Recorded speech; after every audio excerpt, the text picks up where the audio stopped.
we all have our own greatest benefit and also strengths.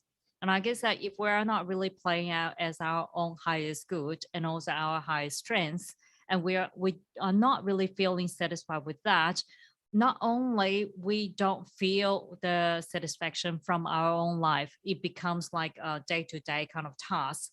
It's no meaning, or less meaning. Another thing is, of course, we create the kind of conflicts in the relationship itself. And I found that if I look at the entitlement and also resentment, a lot of time it plays out in money is, I feel like I deserve more. And then especially when the entitlement plays out in social welfare, it doesn't really matter what the government is doing or what we receive. We do feel like, I deserve more. I deserve more. And because of that thought of there is a needy for things, we actually didn't see that we receive such a greatness from others. We can actually utilize this benefit to do something we really want or focus on something that we already have, isn't it? Yeah, and you touch a great point is that because when we resent, we are ungrateful, we are not appreciating what we already have.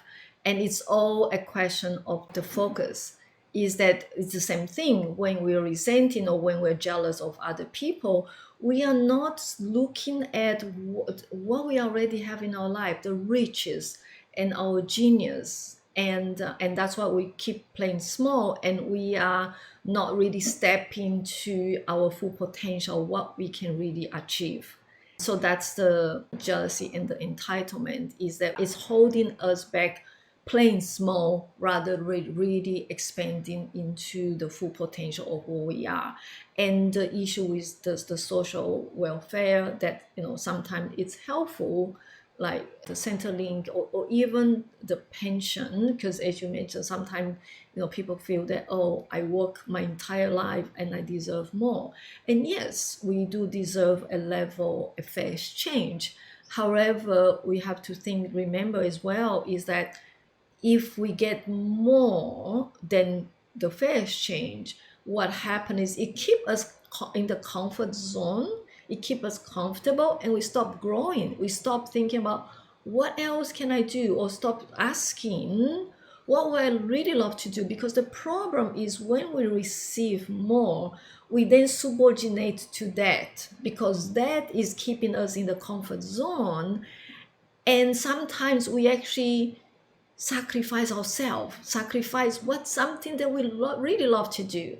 And if we look into even people, well-known people, Warren Buffett is into his 80s, right? Joe Biden, he became president at 78. And so it's about this greatness, and there's not a time to really stop. When is the time to stop growing? I don't think there's a time. Like, I see myself, doing what I love and living on my purpose into my 80s, in the even 90s, because I can always expand more. So I think the issue with the entitlement is often it created that ceiling, that glass ceiling for ourselves, and actually hold us back to really tap into who we are, our greatness, and reaching our full potential, no matter how old we are. Because a fundamental human need is to contribute and to make a difference and to leave a legacy.